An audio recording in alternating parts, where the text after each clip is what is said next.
Welcome to the First Customers Podcast. Today we have Brian Grimes. He is the founder of 24/7 Cashflow University.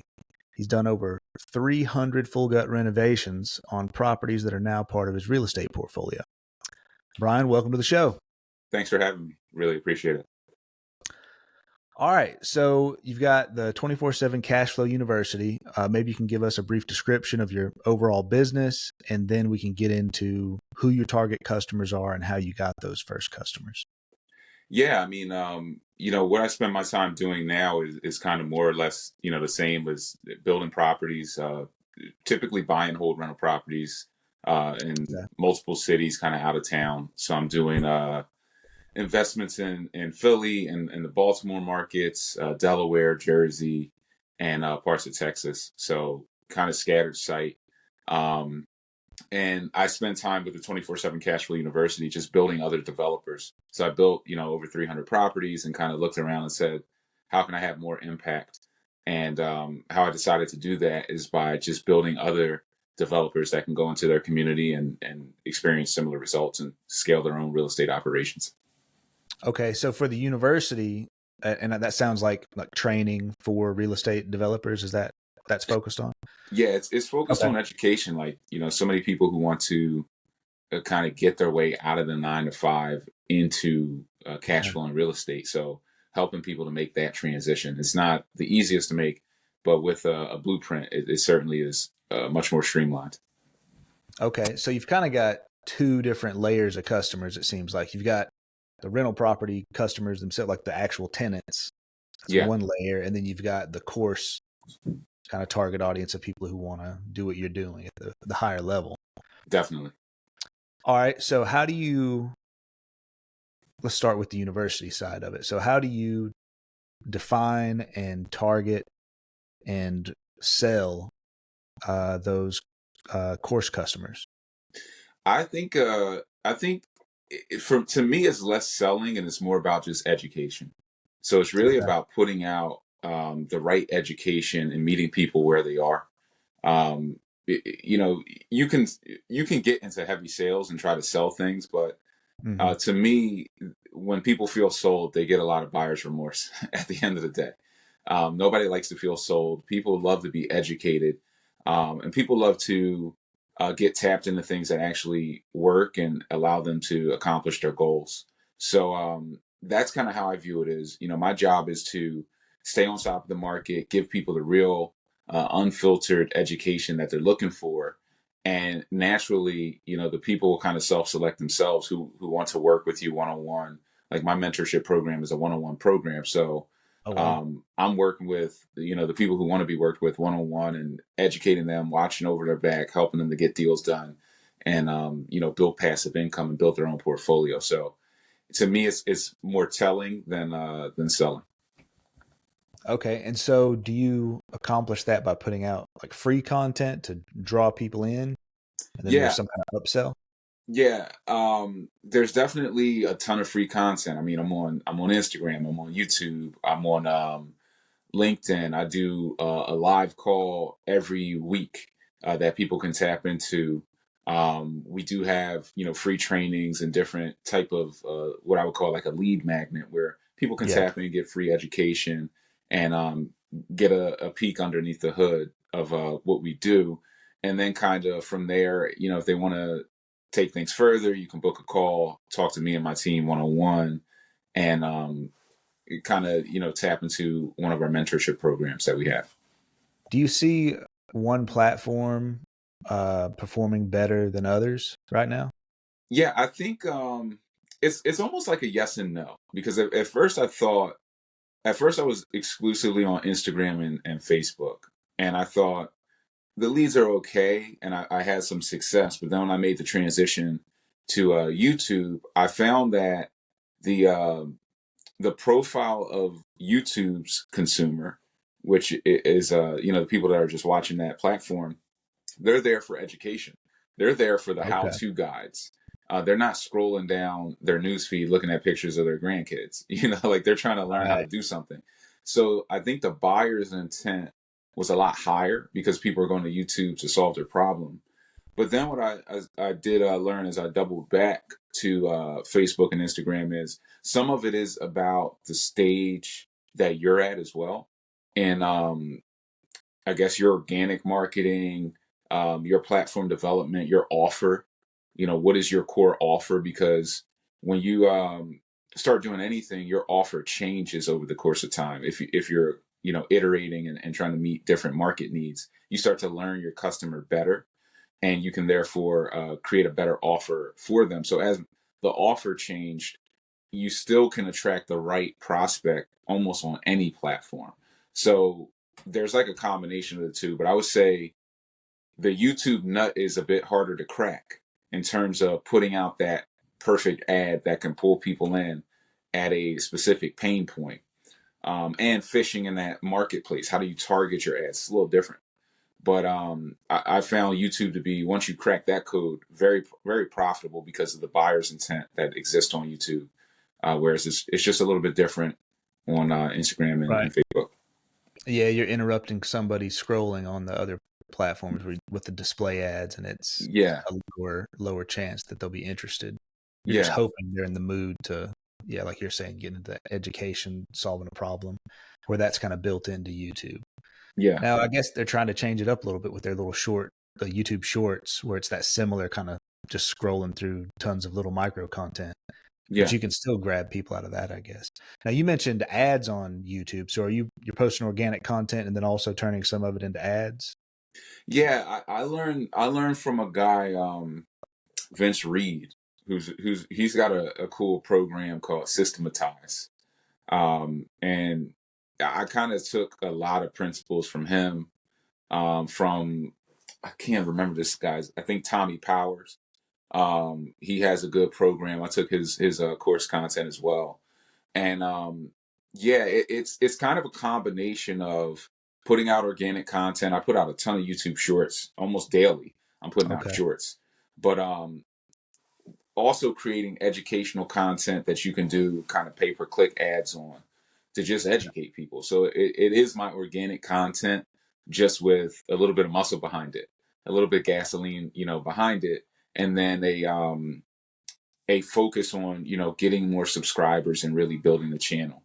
A lot of people ask me, like, how did you get up over 10,000 subs, and how are you like still growing, especially for my channel, which is it's just focused on real estate. Like, this is not relationship advice and some of like the real Mhm. broad based Right. um platform. So it really is focused on getting out of the 9 to 5, tapping into cash flow in real estate, and kind of just freeing yourself financially. Okay. And you haven't mentioned TikTok, which is like the king of short videos in a way, even though YouTube's right in there now. But have you experimented with TikTok as well? I have, and I've had some success with TikTok.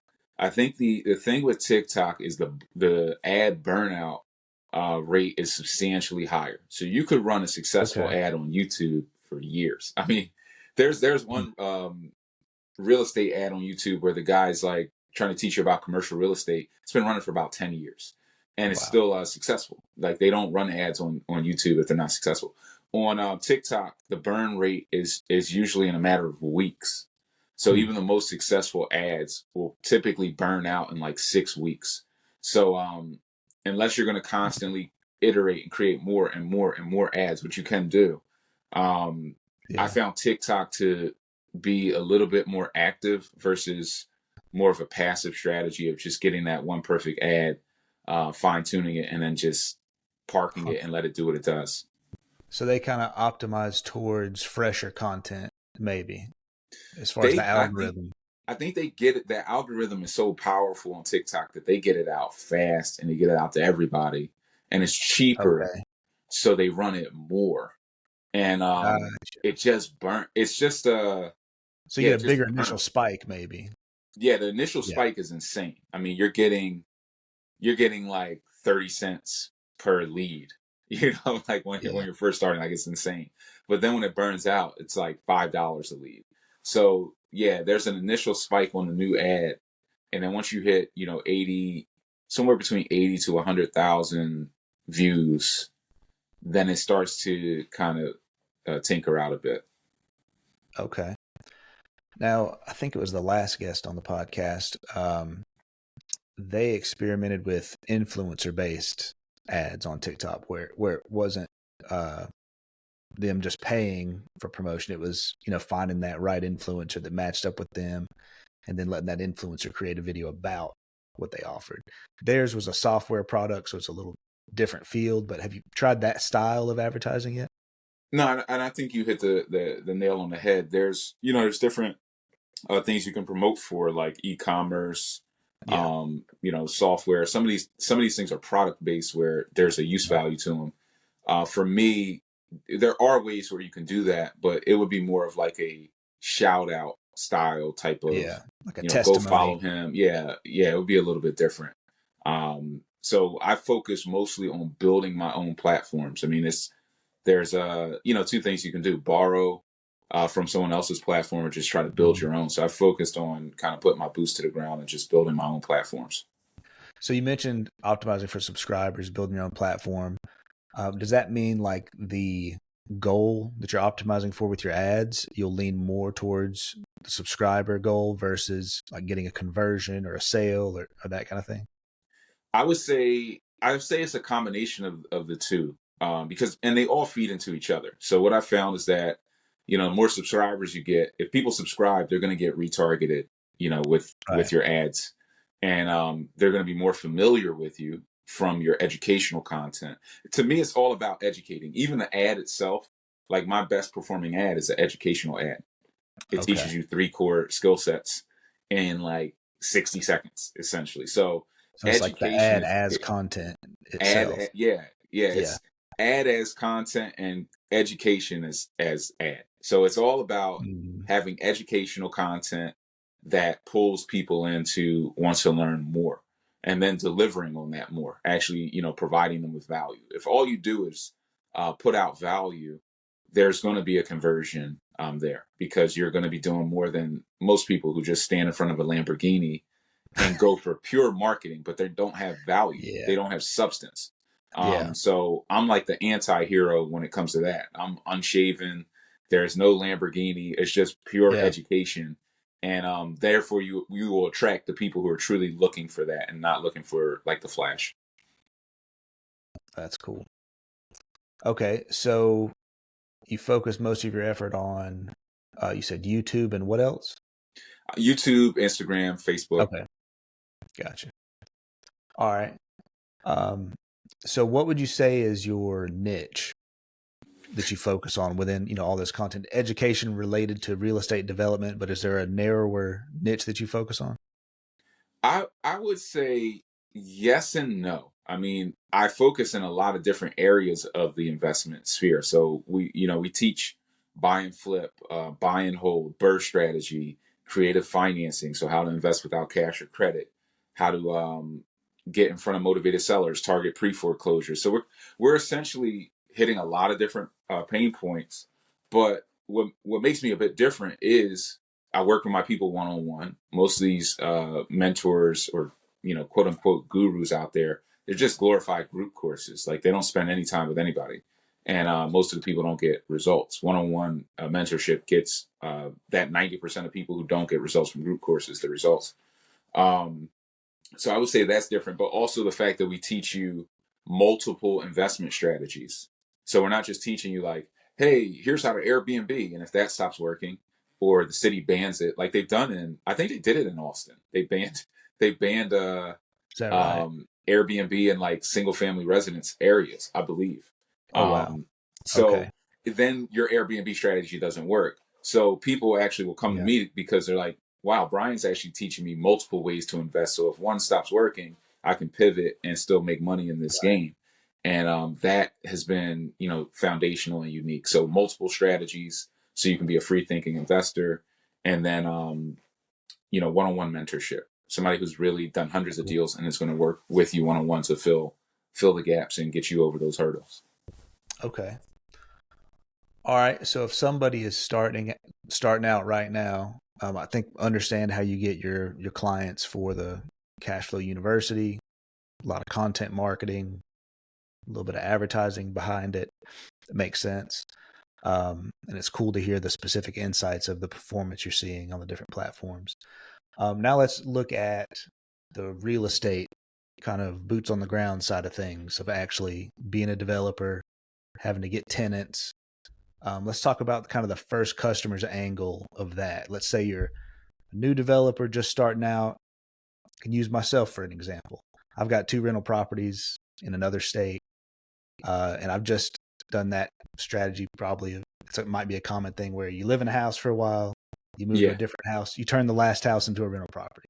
So The I've done that adult, twice now. Yeah, and so I've yeah, got the 2 rental adult house properties. hack. Yeah. Okay, yeah.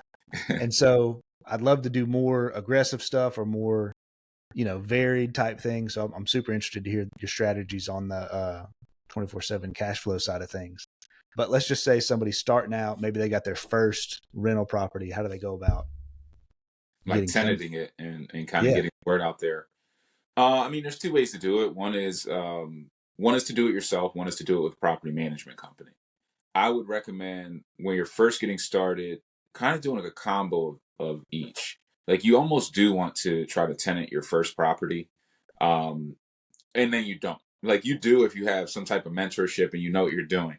If you don't, you're not really going to know how to pull rental licenses and be compliant with the municipality. You'll probably rent out your property to the wrong person because you don't know how to underwrite and screen, and then you'll end up in an eviction situation. But having the experience of going out and doing your own tenanting is good because it builds a lot of confidence. So I would use like a platform. One bit of software I've been using is Turbo Tenant. Turbo Okay. Tenant is pretty amazing because and all the software that comes out, it's just like keeps outdoing itself. It didn't even exist Right. 5 years ago, but it syndicates your listing. So you can take one listing or your rental property and you can put it on Turbo Tenant and it will syndicate it across 29 different websites. So Gotcha. it essentially just puts it everywhere that people are looking, and that will bring in a large influx of people who are interested in running the property. And then it just, from there comes down to screening, showing the property. You want to make sure that it's already built to a level where people are going to be interested. So the renovations are good and the property's clean. You have your licensing in place. But, to me, everybody needs somewhere to live. So if you have a nice, clean, affordable place to live, you're going to get people who are interested, especially if you get everywhere. The challenge for most people has been syndicating across multiple websites, but now you have software where you can. I mean, I think TurboTen is $100, $99 a year, and you can get Wow. everywhere.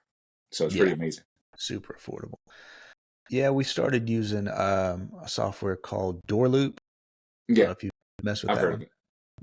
I guess it's just another one of the competitors in the market that does that kind of stuff where Yeah, it lets us, manage the tenants and the collect payments and all that collect stuff. payments, sign Yeah. leases, all that stuff. Yeah, Yeah. We just started using that this past year, and that was, it helped take care of a lot of hassle because we were just collecting checks, and that's, can be a pain, yeah. even with just 2 properties. Um, okay.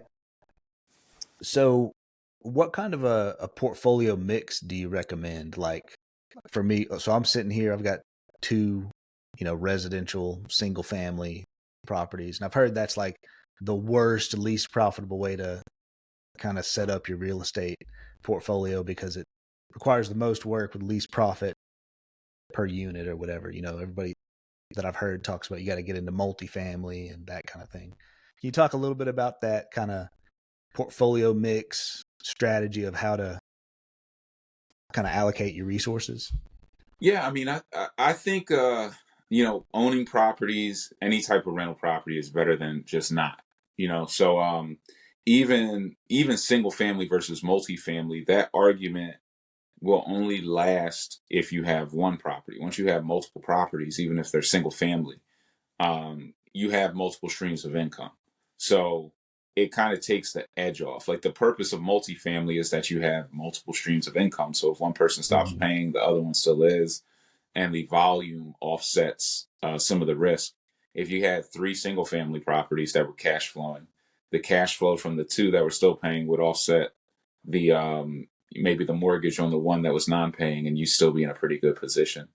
Um, Multifamily can be good. We all hear that and want to start off with multifamily. I would say for your first deal, if you're doing like a FHA loan or FHA house hack, you want to buy the biggest multi you can with that FHA loan, because you only Okay. get, one of them essentially. So you want to make the best use out of it. But over the years, I found that markets can ebb and flow, believe it Okay. or not. So there are times where single family properties can cash flow more than multis due to pricing mismatches and just general layouts. Like a 4-bed, 1-bath at the right price point could cash flow more than a triplex that's three, 1-bed, 1-bath units. Because with the multi, even every multi-family is not the same. So there are duplexes that cash flow more than triplexes. Because when you add that extra unit in a multi, you now need another kitchen, another living room, Right. and that's dead space. In the rental game, you get paid by the bed typically, Hmm. especially in the affordable housing space. So Okay. the more bedrooms you can fit into a property, the higher your cash flow is going to be, typically. So there's I some got things to watch out for. okay. Yeah, because if you had a multifamily unit with 2 units, but they were each 4 bedroom units, that's one Hmm. kitchen that you've had to build out or pay for, basically. Exactly, Versus, okay, I see what you're saying. One because with three you have to units, factor in the two cost of the bedroom. kitchen, and then the Yeah. loss of the bedrooms. So the decrease in the cash flow and the additional cost of building that kitchen and dining area that is just dead space. I mean, it doesn't equate. Oh, People aren't renting that. They're renting a 2-bed, 1-bath. They're not renting a kitchen and bigger living room, 1 bath. You really can't charge a premium for that in the marketplace. right. But that 4 bedroom is going to get the Oh yeah, print because that's like the top in rental usually, right? It's usually four. I don't think I've ever seen a 5 bedroom rental, but I guess in they the they exist bigger. in row home cities and townhomes. They exist a lot more. Okay. Um, Okay. but yeah, Huh. you're better off with less kitchens and less dead space. You're gonna make more money as a cash flow investor. That's interesting. I've never heard that idea before, so that's a nice little nugget there. I appreciate that. I'm going to be marinating on that one. Yeah. Okay. Okay. All right. So is there a specific type of person that you look for your course? Is it just wide open, or do you have to be at a certain moment in your process of trying to get into real estate development? I think it's really motivation. Like some people aren't motivated. Some people just want, they want to go out and buy a Lamborghini or something, and that's not the right motivation. As you know, yeah, probably like that's not the right Yeah. motivation for real estate, because there can be stressors in real estate, tough tenants, tough times. You really want your motivation to be family, long term wealth, and really just the pursuit of building passive income. So I always do kind of screen for motivation, but I try to meet people where they're at. I mean, my course is designed to take somebody from 0 to over 100 properties. So it Oh. literally meets you at the beginning and then show you how to scale up your operation to get where you want to go and how to do it out of town. So And so it that's really not can, units. You're saying properties, 100 yeah, properties. properties, yeah, yeah. Man. Yeah, and it is totally doable because the same How things long does that you that do. usually take, that process? It only took me. It only took me about, as I got serious, maybe 3 years to hit 100, and then I hit 200 in the next year. So the exponential growth of this thing, and that's the thing. Like the human mind is designed to think linearly, but this thing goes super exponential. So Hmm. as you continue to scale, it just gets easier and easier with the So system. we, so we talking about just some crazy risk here, like you just in debt to your eyeballs, ignoring everything Dave Ramsey talks about, and you're Yeah, just going all in. Is that kind of? I mean, what are we talking about? The overall strategy here. yeah. I mean, it would be the birth strategy. So um, Okay. risk. I would say the risk is relative to the individual deal, because you're literally doing a series of individual deals over and over again. Right. But Right. you mitigate risk by having in-house construction crews. Lenders are only going to typically give you 65% of the after repair value of a property anyway. Hmm. So the properties that you're buying for pennies on a dollar and renovating, as long as you can build them at the right cost, there's not a ton of risk on that side of things. If you know how to tenant, you can eliminate a lot of risk. You can Okay. certainly, I would say the risk lies in trying to grow too fast. So trying to grow faster than you can tenant. That is where you can kind of get into more of a risky situation. But it's different than what Ramsey is talking about. I mean, there's nothing wrong with fundamentally from my purview, because I am still a certified financial planner. Like there's Okay. nothing wrong with what Ramsey's talking about, but I think it's who he's talking to is different because if you ask Robert Kiyosaki, he's going to tell you there's good debt and bad debt, and he's Right. got 5,000 properties and they're all financed, and Right. he's not. At some point, it's like I heard a saying: if you owe the bank $1 million, you got a problem. If you owe the bank $10 million, they got a problem Right. because they know you can't pay it. Even if Mhm. the deals start going bad, they got to restructure the debt. They got to figure it out, or they're going to be sitting with a ton of rental properties that they don't even know what to do with at the end of the day. But no, it's definitely playing the game at a high level. But everybody doesn't have to play at that level to break free from the 9 to 5. The average person, 10, 15 properties, you've replaced your 9 to 5 income, you're completely financially free. So as part of the reducing the risk, like you said, like targeting maybe properties that need a lot of work, and is Yeah. it going the Section 8 route where it's like you're getting kind of that set payment because that's like government funded, right? Yeah. Yeah, you can do that. That is one way, like getting the voucher housing backing, your rental income. So Section 8 can pay somewhere between 70 to 100% of the rent on average. So having that definitely makes you a bit more secure, but definitely just bringing as many things in house. Like how do you mitigate risk? Well, one thing I did over the course of time was I bought a warehouse. So I bought Mm, a commercial building and formatted it like my own personal Home Depot. Now I was able to order materials in mm. bulk because I was building at Yeah. least 10 properties a quarter, right? So now I can Wow. order 10 houses worth of materials at once, stock it in a Sure. warehouse. Yeah. Putting it in a warehouse not only allowed me to order in bulk and save 30, 40% on my orders, and that's real money that was going Yeah. out, but also it speeds up your turn time because now your guys aren't running to Home Depot to get materials, wasting 2, 3 hours a day. So you're getting more work done every day. And when you create these efficiencies, this is how you mitigate your risk. You just get more efficient than the average bear, and then you save the money. This just now you're making it sound fun, like a little video game. You're just building your little pieces out. That's cool. Yeah, Okay. Now you said in-house construction crew, you got a warehouse. I mean, these sound like massive undertakings themselves, like recruiting a construction team and finding reliable people that, will show up. And uh, can you speak a little bit about how you go from, hey, I've got a rental property that I want to find a tenant for, to like I know that obviously your course teaches all the the ins and scale. outs, the Yeah, details. Yeah. Can you give us a little preview of some of that going from one little property to a yeah. real estate development agency at scale? I think when you go into the full gut renovation game, you need crews. So Hmm. eventually you will find a good crew. You'll find a crew that just can chew through a house. Like this just like Okay. Just 10 or from hiring several different people on different projects. iterations. Yeah, you're gonna Okay. get a couple of guys, and then you'll build around them. What'll happen is, like, let's say you're doing a cosmetic renovation, so you're on deal number 3 now, and you're like, I'm ready for a cosmetic renovation. We're gonna come in, put down new flooring, cabinets.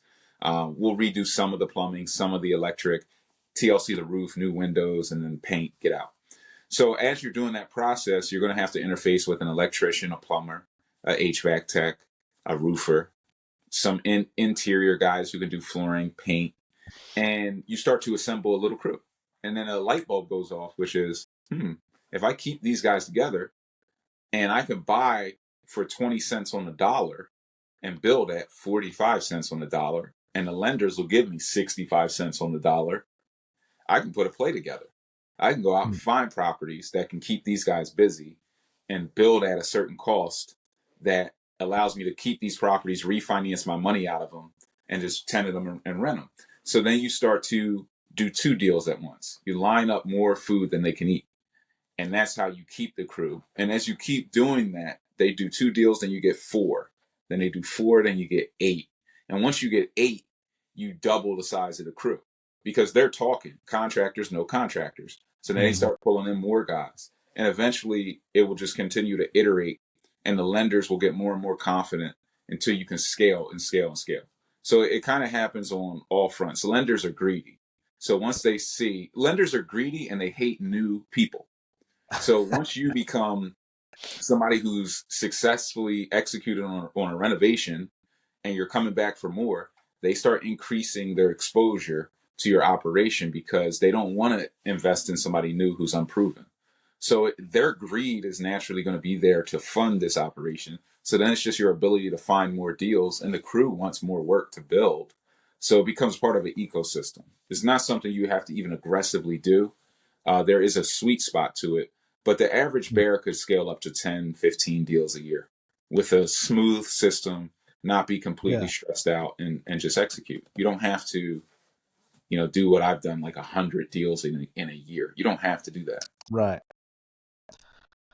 So you mentioned like the lenders being greedy.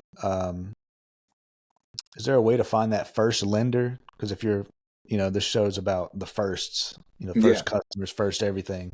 So if you're getting that first property, I mean, how do you get that initial trust? Well, there are lenders that will work with new people. There are some that kind of specialize in that. They'll just give maybe worse terms on your first deal, and then you Yeah. renegotiate on deals 2 and beyond. But it's really just, you're unproven until you execute on a deal. Once you execute on a deal, the floodgates open up, and that's And why I is tell that people, yeah, go like a ahead. year? Is there a time frame that they want to see payments start coming in? No, that would be on like the long term side. This is more on like the construction loan side that you're looking Oh, for. okay. The long term lenders, they're even, believe it or not, their greed profile can be even higher. So Hmm. there's something called portfolio lenders. So when you're just getting started on your first deal, you don't really have to worry about all of this because you can Yeah. go turnkey with a FHA house hack. But once you get to like deal number 3, your debt to income ratio gets out of whack. So they can't back the loans with Fannie Freddie.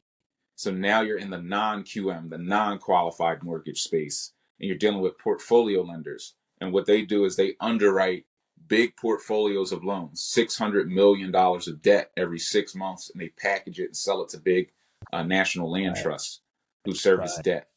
And their appetite is insatiable. So they will literally ask you, "You're doing 10, can you do 20?" They're trying to push you to higher levels so that they can sell that debt and Crazy. produce more. So as you a lot of this is about getting in the right pool.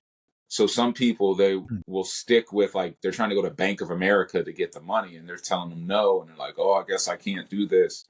And it's like, you're talking to the wrong lender. You got to go talk to these guys because this is what they specialize in. Okay. All right. So the spot I'm in seems like that I'm right in that in between space personally, where I've got 2 properties, and then we moved where we're at now, and we decided to rent because of the issue you're talking about, where we Yeah, couldn't buy anything else unless we had to have some serious, you know, down payment or they wanted at least a year of proof of the rent coming in from the properties. And it's like, well, we just moved out of that house. So there isn't you know, there's no yeah. proof, even though, we're sure they're going to pay and everything. But, and so, yeah, it's like I'm right at that space of the next thing I would have to do would have to be some kind of commercial situation because That's my it. personal, like you're saying, debt to income or whatever the limitations are of those loans are tied up now. That's correct. Yeah. So you got to Okay. get you're a tweener. You got to get into a different pool that Okay. is specifically for investors. Well, I feel sold on your course already. I feel like this happens too often. I'll have a guest on the show and I'm like, well, I'm sold. I've Sign heard me up. enough. Yeah. Yeah. I obviously need some help kind of bridging the gap from where I'm at to where I want to go. Cause yeah, I'd love to grow that real estate project and get more, properties going and in different areas. Cause you were saying that you can help people figure out the whole out of state side of Yeah. things. Yeah. Cause like, That's a major key. Like, I just helped a couple They were struggling to get a deal for like 2 years. They came to me. They came to me. I talked to them. They didn't sign up for the mentorship program. Then they came back a year later, still hadn't got a deal done, and they got in. And they were in Louisiana. The insurance premiums were skyrocketing because of the hurricanes. So Oh, I man. showed them how to invest out of town. They ended up getting a duplex in Cleveland for like 80 grand, cash flowing them 800-900 a month off that first deal, and put the property management in place. We helped them get all the resources in place, and they did that quickly within like 90 days of mentorship. So yeah, investing out of town is a major key. It's a major key. Okay, because then you're not limited by things like you mentioned earlier, the Airbnb situation, because those laws can change so fast and you're Yeah. out of business. Yeah. And we have the technology at our fingertips today. Just like the applications me and you were talking about, this stuff didn't even exist probably 2-3 years ago. Right. So you have so many apps that allow you to invest remotely that didn't exist 20 years ago. The only purpose of being alive right now and fully functional is to take advantage of some of these out of town opportunities. I mean, these are opportunities that developers did not have back in the day. Yeah, because we were a little concerned being out of state, but so far it's just like we would be doing back where we Just were. like you We're just know, calling somebody or emailing somebody to tell them to go fix something. Like we're that's not that's the aha personally moment. going to the residence anyway. That's the aha moment. When you do it, now that you've done one deal from out of town, now you're just like, well, they could be here, they could be 1,000 miles away. What's the Yeah, difference? Yeah, you yeah. just set up the systems, and then the systems will take care of it. I could see there being a little bit of a limitation, like time zone wise, that could get annoying unless you had like a team to be a buffer between you and Virtual the tenant. assistant. There You can you get a go. $5 an hour virtual assistant to answer the phone, coordinate with the different technicians, have somebody boots on the ground in that city who's local who can run to the property in the middle of the night. You just create the systems. Beautiful. Awesome. So if people are interested in learning more from 24/7 Cashflow University, is there a website? Direct us to how we can take action on taking part. Yeah, you can reach out to me on YouTube. Brian Loves Cashflow on YouTube. That's easier to remember because I love Yeah. Cashflow. Instagram Brian Grimes _247 CFU for the 24/7 Cashflow University. On LinkedIn, Brian Grimes Real Estate. That all will backlink to a free real estate training on www.workwithgrimes.com/cashflow. Workwithgrimes.com/cashflow. It's a free real estate training. It'll show you how to acquire properties for pennies on the dollar all across the country. You don't want to miss out on that free offer. Cool. And we'll add all those links to the show notes for this episode so you guys can check that out. Brian, thank you so much for being on the show. This was super enlightening and I'm interested, man. So I'm going to follow up with you later, but thanks, man. Thanks for having me. I really appreciate it. All right. We'll see everybody next time. Later.